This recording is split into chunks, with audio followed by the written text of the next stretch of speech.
What's up, everybody? And today we are checking out Desert Storm, The Ground Wars, Day 4 and 5. This is by the Operation Room, the Battle of Medina Ridge, and the victory. Listen, we're on Day 4 and 5 now. They've amalgamated both the last 2 days within one video. We've watched them all. Day 1, Day 2, Day 3, and now this one. We've gone through them all. I've really loved this series, and we've got to give a shout out to the Operation Room for doing what I think is a incredibly high quality series, and it's free to watch on YouTube. That stuff blows my mind, you know, when people make videos of this quality with this fantastic information depicting history in this specific way, so it's easier for people like me who are very much visualization people. Like, I like to visualize things to understand it. Like, seeing it from a top-down perspective, like, and it's free on YouTube, it blows my mind. It really does. They're at 1.39 million subscribers. I know there are people watching this video who are not subscribed to the Operation Room. There is a link in the description. Head over there. Let's get them to 1.4 by the end of the year, because let's be honest, with these videos, they totally deserve it. They really do. Absolutely phenomenal video so far. And I'm very excited to see how they round this off and see what happens in the last 2 days. Before we get started, though, it's that time of year. Listen. Christmas is here. I'm telling you right now, these are selling like crazy. You have to get yourself one. They're handmade here in the UK. And so I've seen the numbers on how much these are selling. I'm not sure how many of them have got left and how he's able to keep up with it, but you need to get yourself one. Link down below, 10% off, link down below. Phenomenal bit of kit. They've just upgraded from version 2 to version 3, right? And the version 3 is brilliant, where you're able to take this out and put it in the dishwasher. Looking after this, listen, I don't know if you're like me. But as I get older, I'm starting to buy things that will last me a long time. I'm fed up of buying stuff that will last like a year or one season, and then it's just deteriorates. The more modern things get, the more they deteriorate, and it's pissing me off quite a bit, actually. But these are not the case. If you look after this, it will last you a lifetime. Sustainable wood, handmade bit of kit. It's legendary. Free customization, free bag, 10% off, link down below. I'm telling you right now, it's worth it. Also, check out my content over on Morale, my new business. I have made this drink. It's taken a lot of work over the past 2 years to get this squared away, and it is now out to the public if you're in the UK. If you're in America, you can get hoodies and t-shirts. I'm hoping to get... People keep asking me, when are we going to get the drink out in America? My goal is to get it out next year. It's a hard process. It's really difficult to get this done. That's why it's taken 2 years just to get it out in general in the UK. But if you want to follow along with the content, the idea behind this is to just get people outside. It's as simple as that. I want to get kids and people outside. Kids need to be going outside and learning the names of trees, learning the names of the fungi on the floor, learning what type of animals go through their land, connecting with nature, because if they don't learn the names of the trees, the names of the fungi, how can they form a relationship with it? How can you form a relationship with anything if you don't know the names of it? This is really important. It's important, and it is something that, in my opinion, transcends across all the political spectrum as well, which I think is a beautiful thing. Whether you're left, whether you're right, whether you're center, whether you're up or whether you're down, we can all agree on one thing, is that having a connection with the land is incredibly important, both mentally, physically, spiritually, all these things. And the more we can advocate for the next generation of kids to disconnect from this online screen, it's fine for us adults to watch it because we know how to moderate it. Kids don't. They need to disconnect from this shit. They need to get off that toxic Roblox. Get off that toxic video on YouTube. They need to do that, and they need to reconnect with nature where they're supposed to be, so they can regulate their nervous system, so they can understand what it is to be outside and connect with the real world. That's the mission with Morale. That's the mission. You can go to the Instagram here, follow some of the content. You can go to the website, buy yourself some drinks. Other than that, let's pull this up. Let's watch it. And let's see what's going on with the last 2 days of Desert Storm.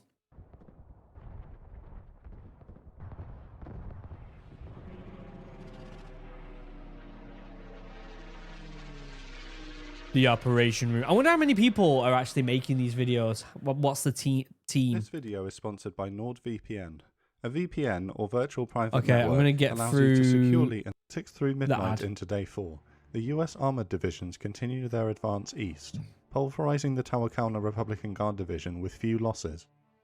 The armoured fist punch that began with the Battle of 73 Easting yesterday has broadened into the Battle of... Can we, before he gets into too much of it, can we just look at this as a whole and see how much ground that western flank has moved all the way up to take Highway 80? Is it 80? I think it is. Like, think about how much it's moved all the way up. I'm wondering how many miles that is. You've got to be talking... Oh, I don't even know. I don't even know how many miles that is, but by the looks of it, it's more than 40, 50 miles. I might be wrong. But that left flank, that western flank, shifting all the way up and around is quite insane, isn't it? It's a large amount of distance covered. Logistically, if you've been in the military, you're well aware that everything is logistics, right? It's all well and good. This is day 4 now. That's 4 days of supplies of water, food, medikit, equipment, ammunition, toiletries, right? That's a lot of gear that's got to be shifted that distance. Norfolk overnight, with hundreds of Iraqi tanks destroyed. Over the hours of the early morning, the American tanks continue the tactic employed thus far, to use their superior range against the Iraqi T-72s to keep them at arm's length while destroying them. A brigade of the Adnan Republican Guard Division of motorized infantry moved south against the US 1st Armored Division overnight, and wounds 23 American soldiers with artillery fire. The Adnan are motorized and fast-moving as their vehicles are mostly made up of trucks and light armor. They are attacking to slow the 1st Armored Division's advance, to give their comrades in the Medina Republican Guard Division to the east more time to set up defensive positions.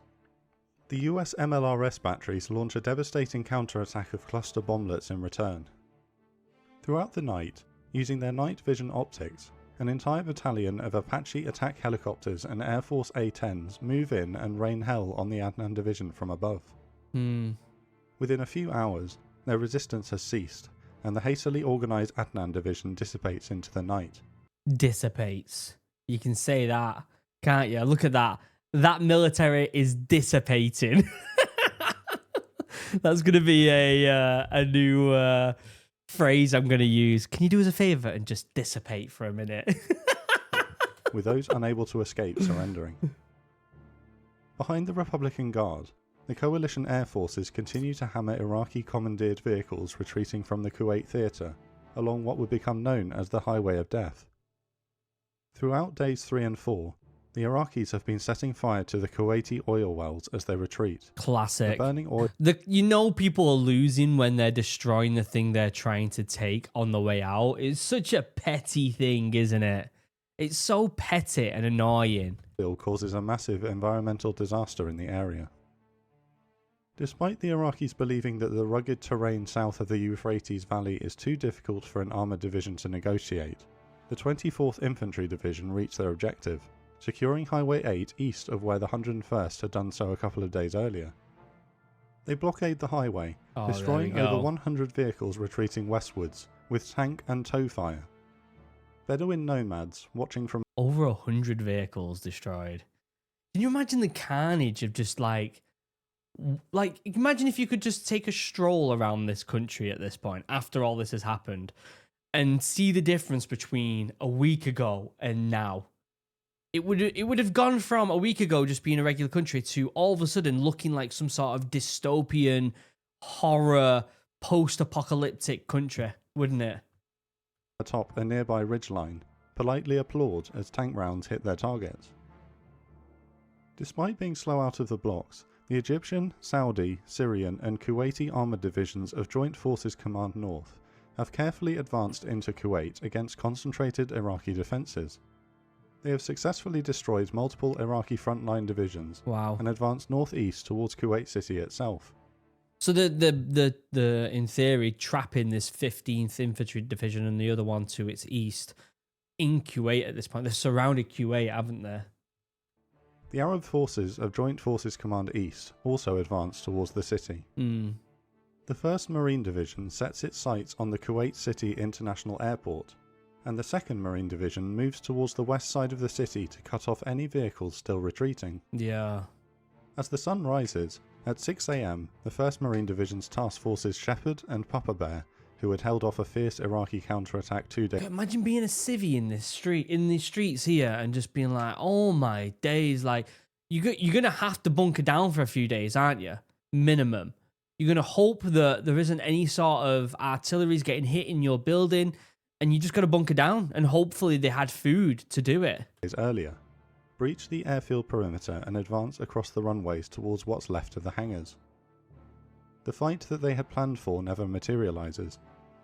US battleship gunfire bombardment and airstrikes have reduced the airport to ruins, and the area is deserted of Iraqis. A US and a Kuwaiti flag are raised over the airport, but after consideration of political etiquette, the US flag is lowered. Demonstrating excellent political awareness, General Schwarzkopf orders all US Marines to halt their advance into Kuwait City itself. He knows how important it is to the people that Kuwaiti forces advance into and liberate their own capital. At 9 AM, Kuwaiti troops enter the suburbs of their beloved city. With the liberation of Kuwait City in sight, the other coalition war goal, to eliminate the Republican Guard as an effective fighting force in the region, is ongoing. With the battle for Objective Norfolk ongoing to their south, at just after midday, the 2nd Brigade of the US 1st Armored Division edged forward in the haze towards the Medina Republican Guard Division.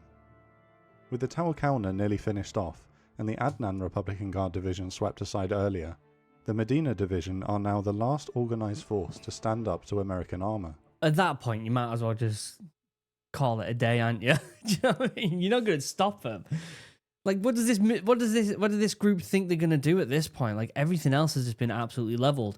I get it. Maybe they don't have the comms. Maybe they're not aware that they are the last standing guard, right?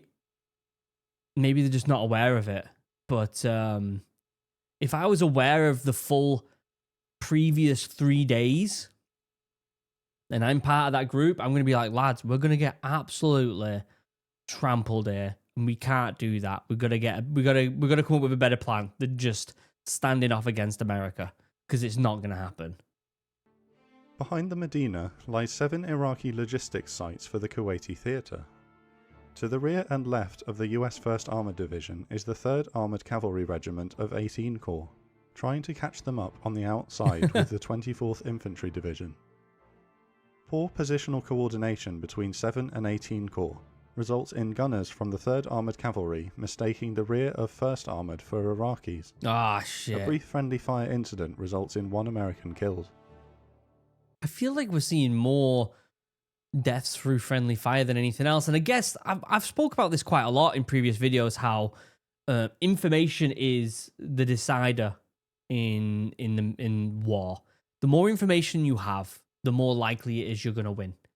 And I'm hoping with the advancement in technology now that we shouldn't really see any of this type of stuff anymore. We should have better identification markers. We should have better visualization and understanding of where friendly positions are. Not only to prevent friendly fire, which is obviously massive, but also to get a better understanding of what's going on in the area, right? And win them battles. With ongoing airstrikes harassing them, the Medina have been slow and disorganised in arranging their defensive line. Some units are still pointing southwest, expecting a coalition thrust from the area of the ongoing Battle of Norfolk in that direction. As the 348 Abrams tanks of the 1st Armoured Division approach from the west, the Iraqi troops are using the false safety of overcast rainy weather to eat a lunch of rice and tomatoes, with a distinct lack of onions, outside of their vehicles.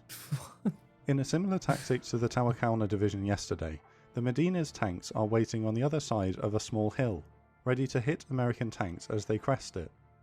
But they've made a critical error. They have failed to verify their exact distance to the crest of the hill, and they're entrenched out of range of it with their T-72s. Oh my god. As the American tank... Again, information. The more information you have, the better. This is a lack of information. How did all them people not click onto that? My God. Tanks in the centre and left flank crest the hill.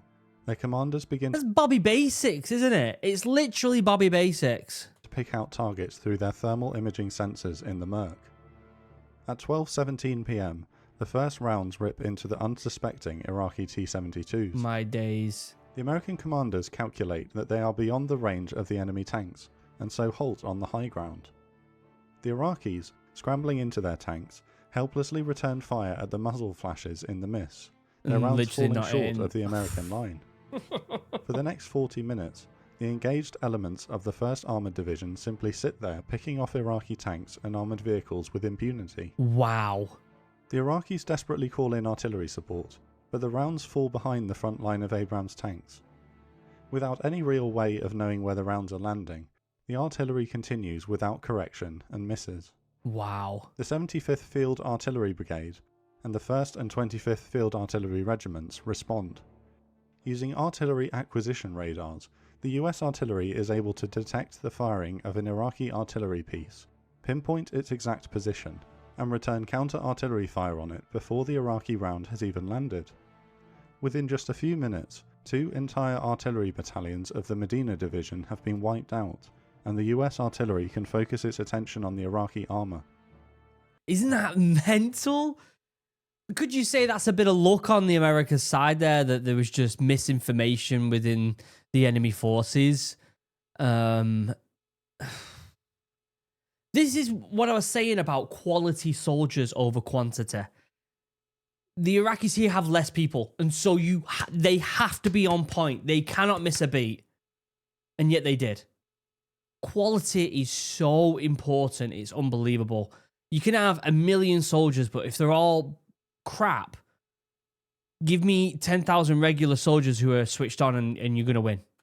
To their north, the 24th Infantry Division begin a similar attack on the Jabal and Talil air bases, defended by the significantly weakened but spirited Nebuchadnezzar Republican Guard Division. 40 minutes after the battle began, the Medina's right flank has been completely destroyed, and the right flank of the American force is just beginning to smash into the Medina's left. In this sector, many Iraqi tanks are pointing southwest. The nearest tanks are destroyed before they can even rotate their turrets towards the Americans. But what's going on here? Like, why are they all pointing? This is the thing, it is completely miscalculated. Those that do fire back find that they are again outranged. Scrambled air power is now arriving to expedite the destruction.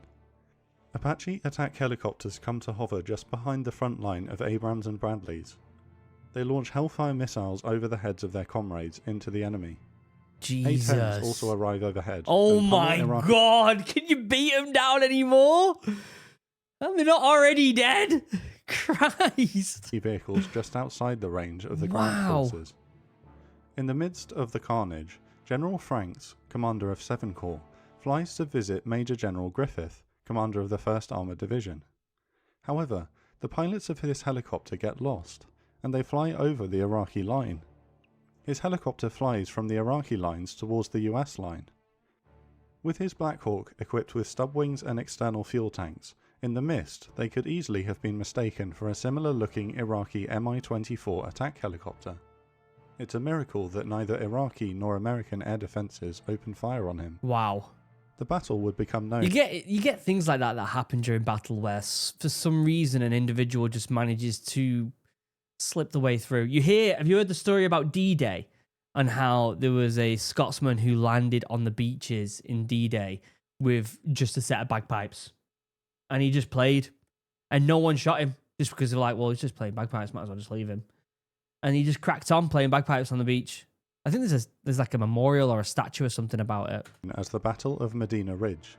It lasts just 2 hours, during which 186 Iraqi tanks and 172 armoured vehicles are destroyed. 4 American Abrams tanks are lost. After-action reports conclude most likely to Iraqi tank fire, but that friendly fire by the Apaches can't be ruled out. After the war, Colonel Montgomery Magis, the commander of the 2nd Brigade of the 1st Armoured Division, would pay tribute to the bravery of the Medina Republican Guard Division. These guys stayed and fought, he said.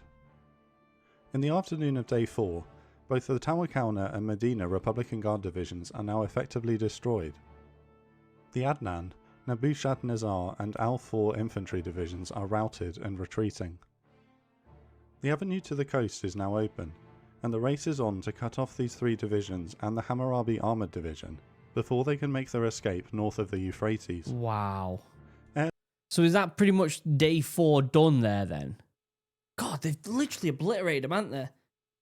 That 17 artillery division right here, 17th, they need to get a shifty on and get out of there, don't they? And then these two down here that they're completely trapped.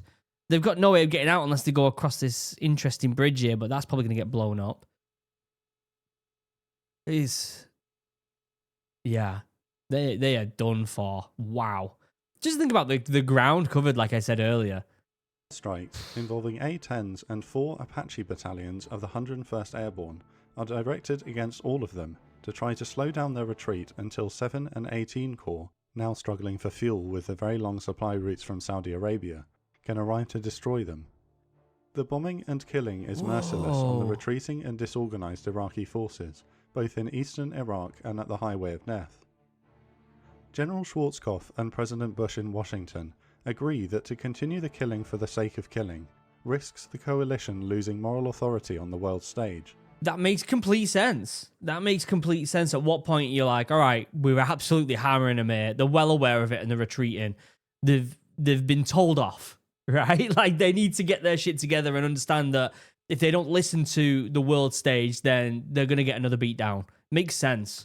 Not to mention the psychological effects on their troops in the merciless killing of those who can no longer fight back. They begin to discuss and prepare for a ceasefire. In the meantime, 7 and 18 Corps continue to chase east towards the coast, attempting to envelop enemy divisions. Further south, having completed their objectives ahead of schedule in the afternoon, 7 Corps Commander General Franks had planned for the British 1st Armoured Division to head northeast into the area of the fleeing Republican Guard. That's a lot of distance. But after another friendly fire incident this morning, where gunners from the Queen's Royal Irish Hussars were wounded by tank shells of the US 1st Infantry Division, he makes a political call. More British troops have regrettably now been killed and wounded by US friendly fire than by Iraqis. And wow. More UK troops got killed by Americans. That's bad. That is really, really bad. Parading the British 1st Armoured in front of the exhausted 1st Infantry Division not is a good likely idea to result in further tragedy. Yeah, I agree. Accepting a change in orders with good humour, General Rupert Smith relays Frank's instructions to his troops.